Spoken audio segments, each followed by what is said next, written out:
What else? I guess we can just go in. Otherwise, if you need a short introduction to the political compass, it's basically this questionnaire you can fill out about different political questions, and you can see, well, what, well, first of all, what kind of questions there are, and then at the end, it kind of gives you, well, it calls it a compass, but it kind of puts you in a political direction, whether you're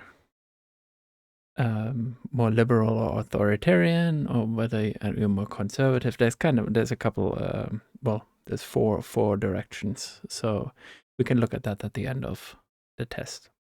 I like doing it every once in a while because it just shows you, like, where you change. And a lot of these questions are also kind of vague, so you can kind of disagree on with yourself actually from week to week and have slightly different reasonings.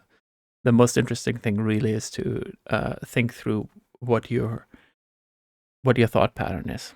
So let's start, right? Part 1. If economic globalization is inevitable, it should primarily serve humanity rather than the interest of transnational corporations. That's one I strongly agree with. I think, yeah, I'm very much, my morals are people focused, and I want people to not suffer too much. And transnational corporations can benefit. I don't mind that theoretically, if people generally do not come to harm because of it, but that's not really the case in reality usually. I'd always support my country whether it was right or wrong. I strongly disagree with this. I don't really feel, if my country is very wrong, I wouldn't support it. As a German, I think we can particularly kind of see this as not a good idea. Our country was incredibly wrong, and a lot of people did support it, and I would hope I do not, although I might also be somewhat cowardly, so I'm not sure if I'm going to like join a resistance against it, but yeah, you kind of get what I'm saying. No one chooses their country of birth, so it's foolish to feel proud of it. I mostly agree with this statement. I don't think like pride necessarily has to be a bad thing. There can be avenues where you can be proud of something, and it's perfectly fine. But an irrational pride in your own country, I think, is wrong. It's very unseemly, and well, nationalism is not really my cup of tea. Our race has many superior qualities compared with other races, so I'm very much a person who does not well, I start getting a lisp there. I don't really like to think in racial terms, and I think ultimately races are kind of completely, well, a kind of completely isn't interesting, a kind of artificial. Like, obviously there exist certain differences that you can somewhat categorize, but it's really vague, and I think people really are mostly people, and so I think it's much more about socialization than any sort of racial traits. So I very much disagree with this. The enemy of my enemy is my friend. I also disagree with this. Do I strongly disagree with it? Well, I mean, I think I really strongly disagree with it ultimately. Like, there might be ways you can work together with certain enemies of your enemy, but they might not be a friend either, right? An interesting kind of thing that's been happening is like in the Polish elections there's been kind of something happening where, like, a bunch of parties came together to oppose the Peace Party, which was in power for I think 8 years, and is quite authoritarian. So a bunch of parties that don't necessarily have much in common came together and supported, well, sort of supported each other, or at least worked together to opposed the party in power, and they did win, which from my perspective, very very good development. So it can work, but that doesn't necessarily mean that they are your friends. So I'm gonna go with disagree. Military action that defies international law is sometimes justified. I mean, let me see. Military action defies international law. I mean, I'm not an expert in international law, but I think potentially that could be true. I don't think necessarily that all military action is always wrong, obviously. The again, the example we're giving is World War II, right? Where like military action seems pretty much like a sensible, or like the only option that was on the table at some point. And I don't know international law well enough to say, but theoretically, I guess it could be. But on the whole, I think international law, as we understand it, I've only like looked into it a little bit, has pretty good rules. But still, I'm going to say I agree. I think I might have in the past said disagree but that's kind of what I mean. You know, like you can get very different ideas depending on the day and how you take the question. There is now a varying fusion of information and entertainment. I would say there is to a degree. I'm not sure if it's like a now kind of thing. Like if you look back in the past, like certain newspapers, they always had like very, very strong like entertainment and information overlap, and kind of had like the profit motive in the center of it. You could say like maybe some of these outlets used to have what they call this firewall, where editorial control and advertising control were separated, which sometimes worked better, sometimes worked more. But if we're looking at like things like social media and or Twitter particularly, right? Like this kind of entertainment aspect of information, I think is a bit of a problem, and it kind of, the reason why I think it's a bit of a problem is because it kind of gets you to not think so much about it. And not think as deeply about it as you would perhaps otherwise. Although I don't think that would necessarily have to be the case. Something like, I think I mentioned this before too, like Crash Course, which is this YouTube series which blended information and entertainment, is a good thing. I learned a lot from that, and it can get people into it. So it's a complicated topic, but there is some worrying aspects right now, so I'm going to call this an agree. Oh, and we're done with the first page. Excellent. Let's see. Now, the economy. We're talking attitudes here, not the FTSE index. Mm-hmm.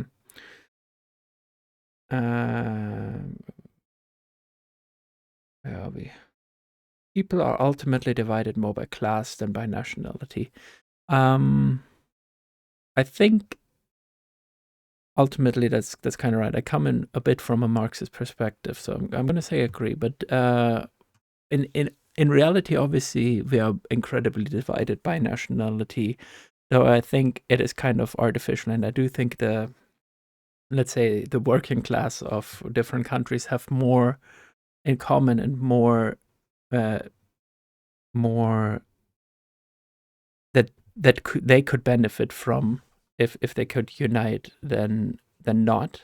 And similarly, and I think that's actually more what we're seeing, the bourgeoisie or the capital owning class has a lot in common transnationally and is kind of acting very similarly in its own interests. So I would say agree on that one. Controlling inflation is more important than controlling unemployment. Well, I mean, there is some sort of connection there, and I mean, obviously the question is aiming at like what central banks do in terms of controlling inflation, because their kind of biggest worry is to keep the inflation at a certain level. We saw this again with like the price shocks in Europe, and they kind of one of the avenues that they do that is basically by increasing unemployment to weaken labor's power. And I personally disagree with that.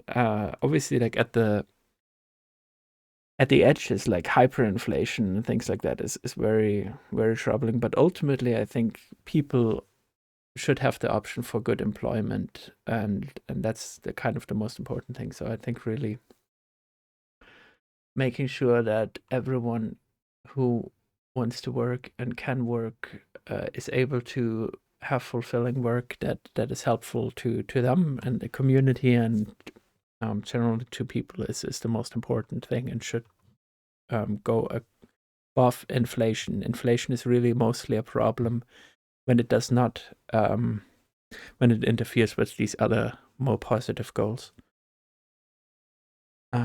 Because corporations cannot be trusted to voluntarily protect the environment, they require regulation. I incredibly strongly agree with this. I think we see this more and more, especially with like global warming. It's really not working out.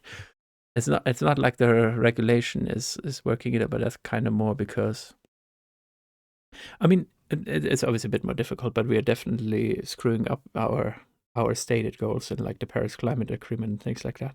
And there's a lot of other things like overfishing and stuff that's also, we're kind of losing the battle of what we wanted to achieve, or ostensibly said we want to achieve, because corporations and I guess just people's personal interests are at odds with what kind of humanity as a whole needs for having a good ecosystem.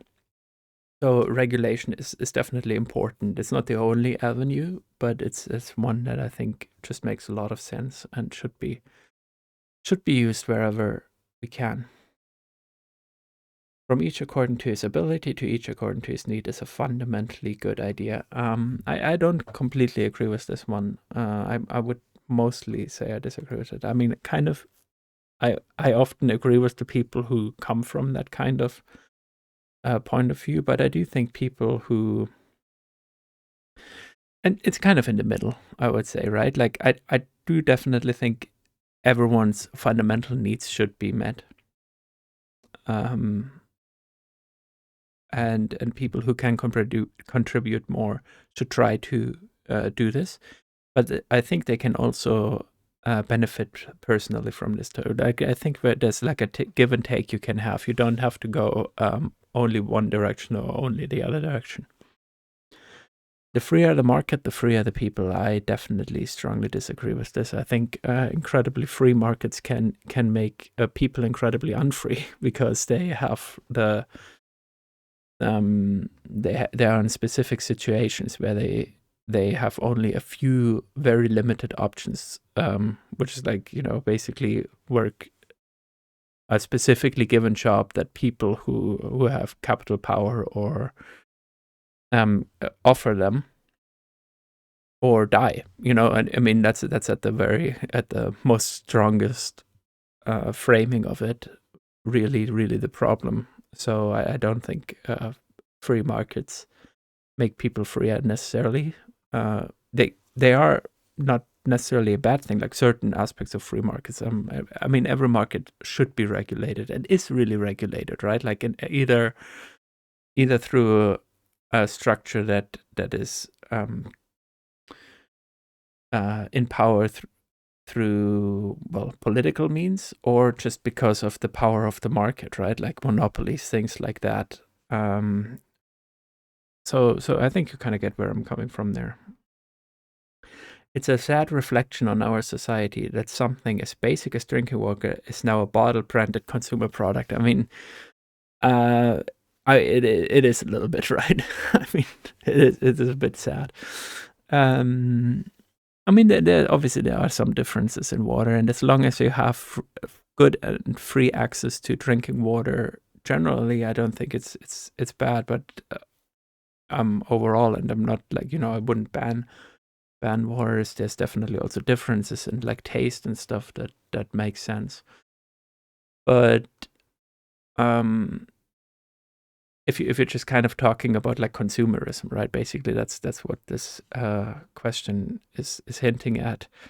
it's a bit of a sad thing. Like even water is bottled and marketed, and even if there's like not very much difference, or if like it's actually harmful for you. Like in the US, there's this massive trend to I forgot what they call it. Like it's pure water, purified water, I think, which has like a lot of minerals and vitamins taken out of it, and it's actually quite bad for your body. I hear, but the marketing kind of makes you think it's like you need this pure water. You can't have normal water, and that's a sad reflection on our society for sure. Land shouldn't be a commodity to be bought and sold. I think this is actually kind of true. This is one of the, even though I do own some land myself, and that's the world we're living in.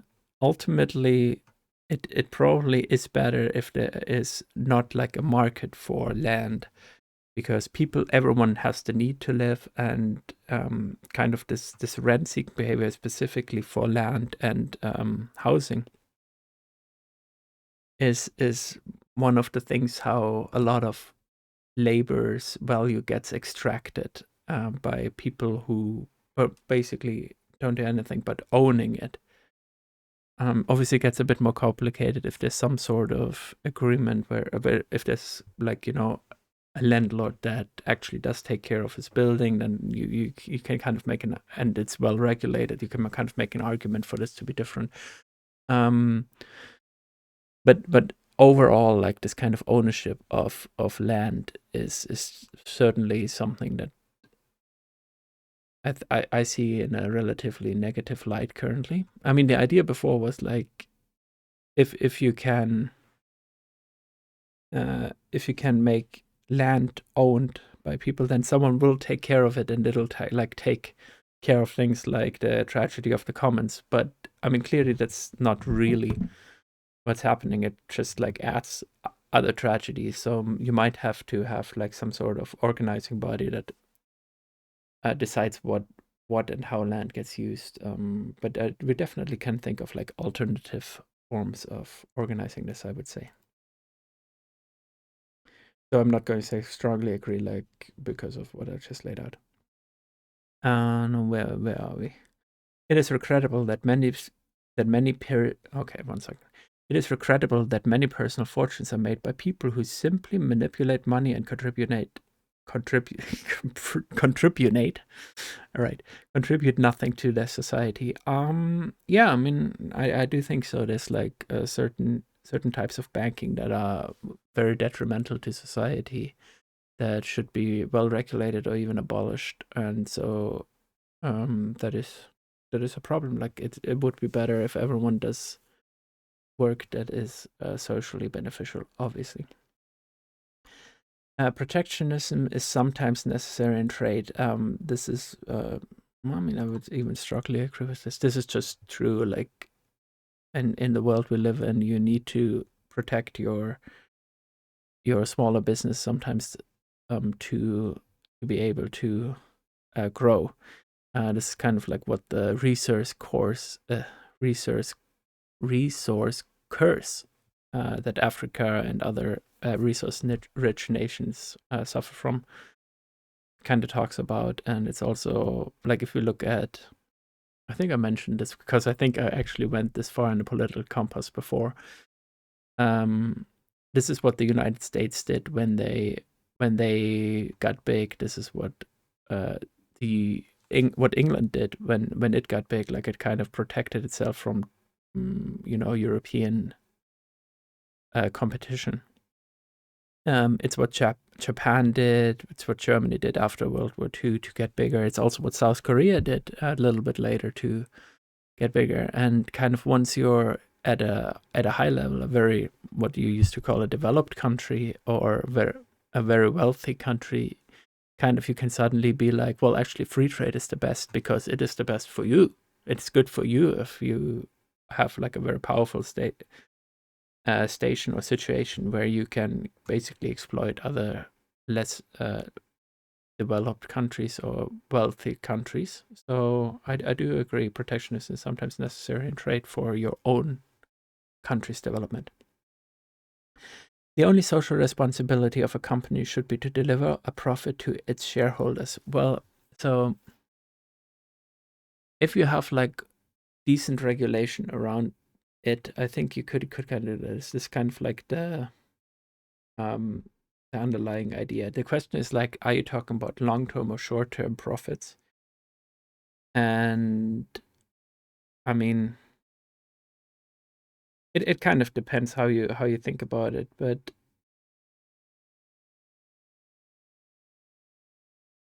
uh, I mean, I think I'm going to say disagree because it's kind of like I do think in the world we live in, social responsibility should be put on companies to do certain things like pay living wages, these kind of things.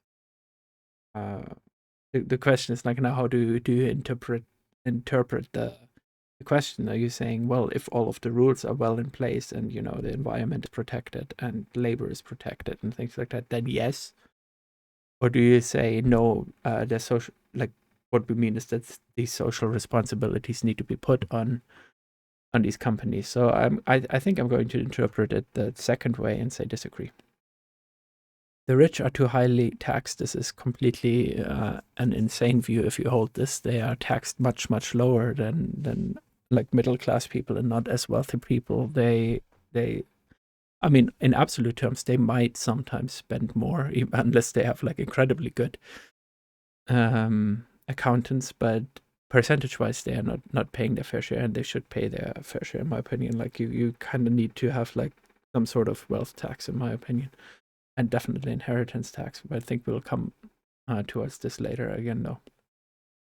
Those with the ability to pay should have access to higher standards of medical care. I disagree with this.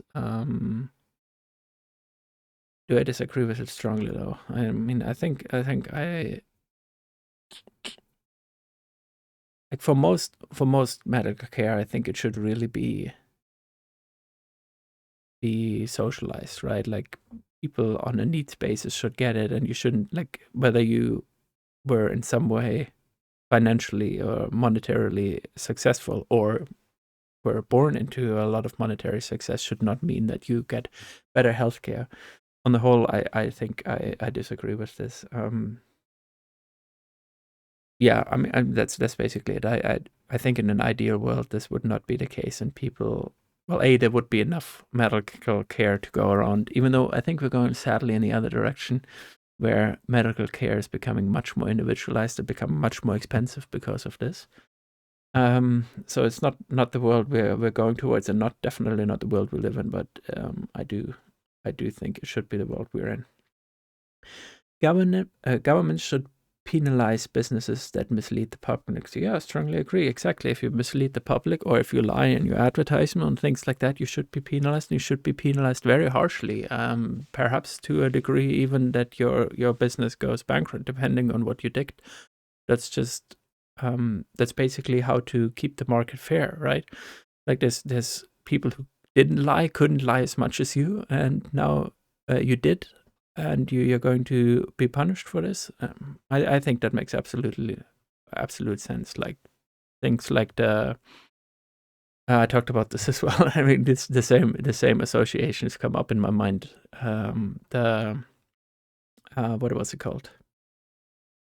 I don't have it on my head right now, but there was this massive German and I think general European. No, it was a German scandal about tax evasion and that kind of thing.